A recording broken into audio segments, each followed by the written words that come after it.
Hi there, my name is Joe. I believe we met a couple of months ago down in Florida. Dan wanted me to come by or be on video to show you guys a little bit on how to apply the material again. If you remember, I think we went over the fact that you just need to cover it 50%. Of course, it's got an adhesive side and a non-adhesive side, and you want the adhesive side away from the skin. And I think the best way to start a cast for anybody of any age is what I normally do is I'll make a couple of slits in the material. This is the adhesive side. Flip that over so it tacks down to itself, and so that way you could lock it within the thumb, okay? So if your patient's kind of moving around a little bit, you don't have to worry about that material moving around too much. You can lock it in. Plus it gives you a little bit of extra padding around the thumb area, and it starts you off, put your wrist just a little straight, starts you off with getting a little protection around the thenar eminence. Bring it up, and I normally just cut it right parallel with the thumb, so it gives me a little bit of room to work. And you could bring it back through the hand. Again, cut parallel, and you could cut this as much as you want as long as you overlap it with material. And this material is very forgiving. You don't have to worry about the wrinkles and stuff. When you do cut this, try to cut it within the lines and not into the squares. It really doesn't matter too much, but just be kind of cautious of that.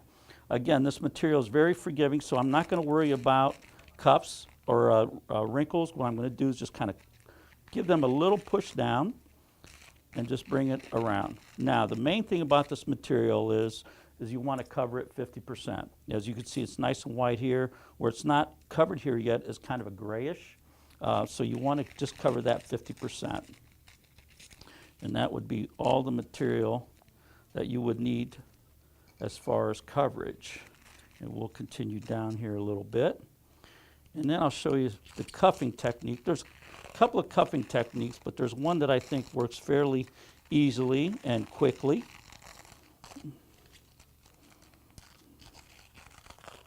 And you want to keep some scrap material, because what scrap material is good for is padding up prominent places. But what you can do is you can take a piece of your material, give that a cut. As you can see, there's little ribs in through here, if you can see that. And you want to fold it right along the rib there. And what you could do with that now, I have non-adhesive here because I folded it over. Just bring that right around, and I have my cuff here, okay? So you have a nice cuff, so if you were to bend his arm up, it wouldn't dig into him. And you could do the same thing at the base of the fingers.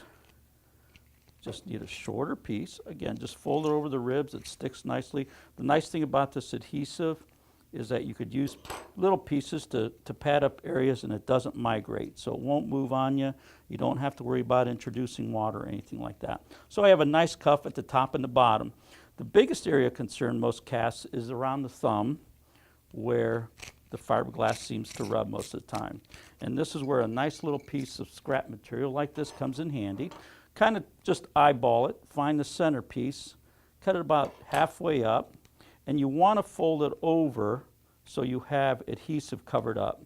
And what you could do with that is bring it up under the thumb and fold it over, so that way when you apply your fiberglass here and you bring the thumb down, it's not going to rub against the thumb. Again, you want to make it so that way that little, show you that again, that little butterfly, you have the adhesive covered, so when you bring that up around the thumb, you don't have any adhesive around the thumb. Now again, if you have somebody that's has a pretty thin arm, has a prominent radial and ulnar styloid, you don't have to wrap it all again. You could take little pieces like this and just cover those areas up. Again, the adhesive is so nice and sticks so well that you don't have to worry about rewrapping this to get sufficient padding. Then you apply the cast saw or cast stop tape to where you're going to cut your cast to split it. There's a couple of things you could do. If you want to see a little bit of the edge of it. If you don't want the frayed ends to show, you just make a little, fold that on top of itself, make a little cuff there with the material. And we're going to do the same on this side.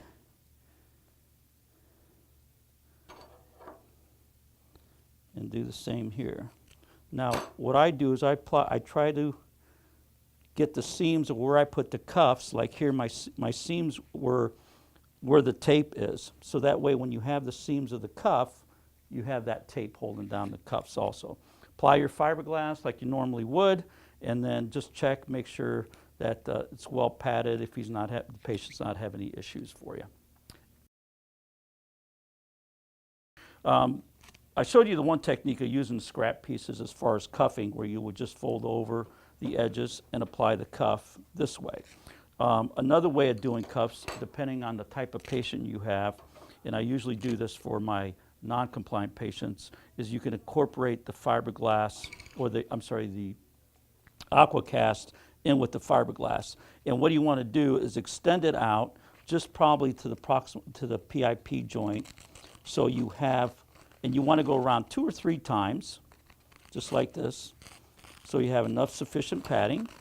Again, I cut mine right where the tape, the blue taping will go. And so you have this here now, and what you can do is take your scissors, cut this back about 3 squares on each side. Put your first layer of fiberglass on. Once you've applied your first layer of fiberglass, you take the AquaCast material and flip it back, and then put your second layer of fiberglass on. And what this will do is will incorporate this material in between layers of fiberglass, so the patient, especially if they're non-compliant, will not be able to pull it out.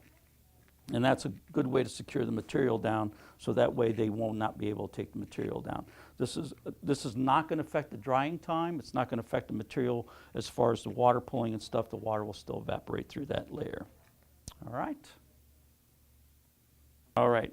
Now we're going to start off with a long arm cast, and you position the patient according to your physician, but at 90 degrees, and you're probably, if you're watching this video, you're amongst the star right now, because not only you've seen them on video, but you're probably talking to them right now.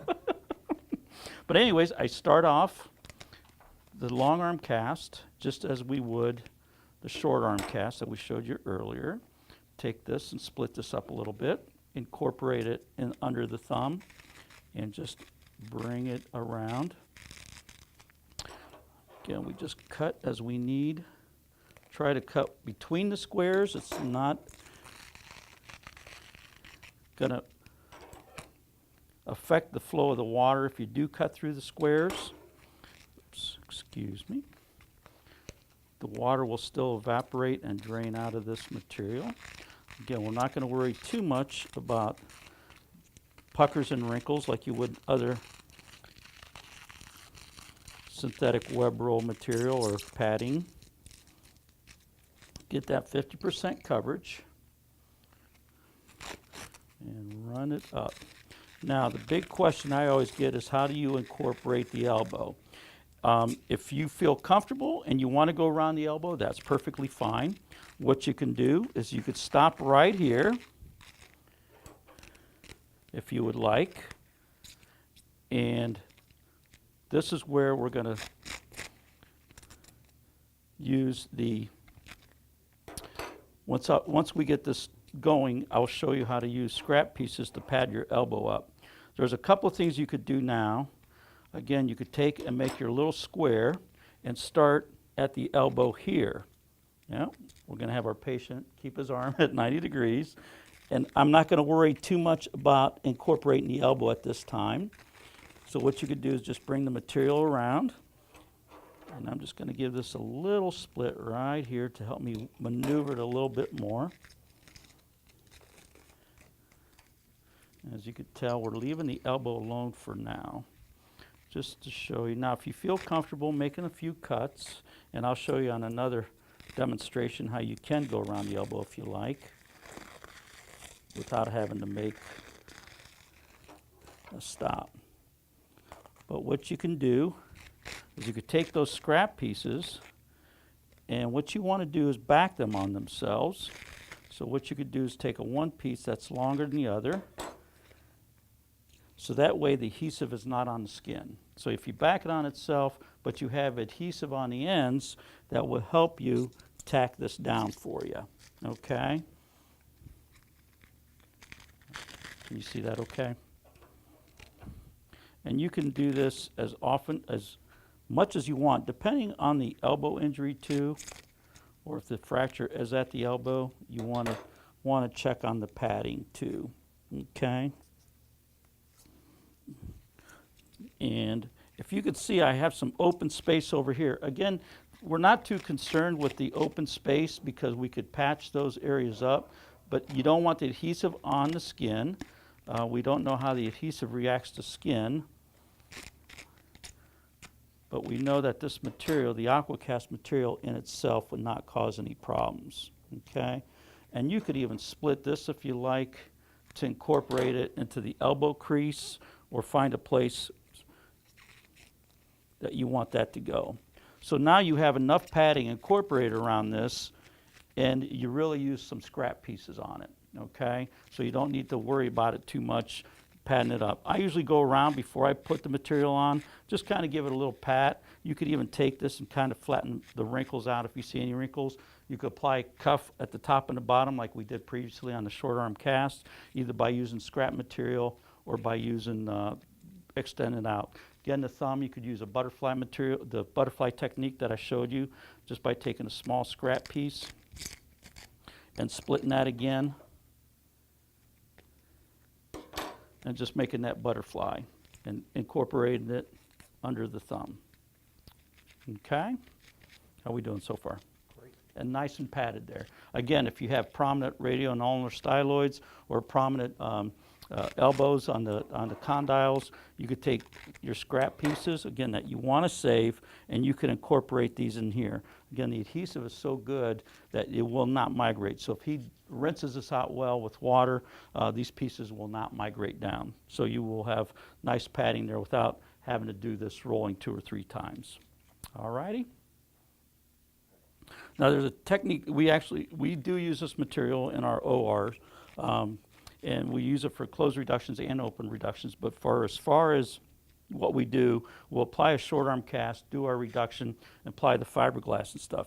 We will set this up to make it a short arm cast, meaning that once the patient is stable or the fracture is stable, then we're able to cut the cast down and have a short arm cast. Now, one thing that I failed to mention earlier is when you're doing the long arm cast, the material has a little ridges on the side. You don't want that in the crease of the elbow or even the crease of an ankle if you're doing a short leg cast or long leg cast.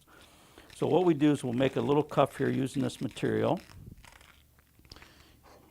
So we're kind of setting ourselves up to cut this down because this material holds a fracture better than other synthetic materials, so we're able to sometimes just cut the cast down. So once we've done our short arm cast, applied our fiberglass, did the reduction, then we extend to a long arm.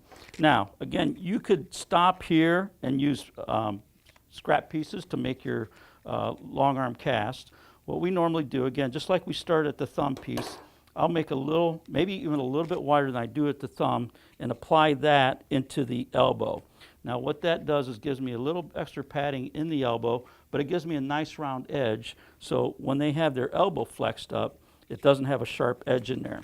Come around, capture the elbow, and you can make this cuts either way you want to make you conform to the elbow a little bit, okay?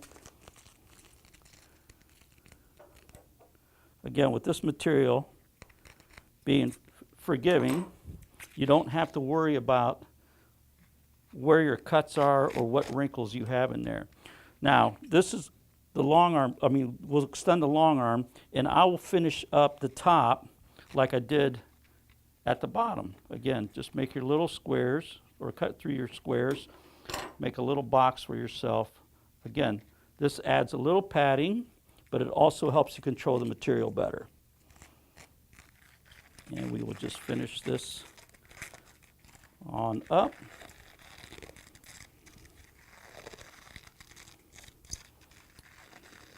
Okay. Now, as far as what we do in the surgery suite, we will set this up.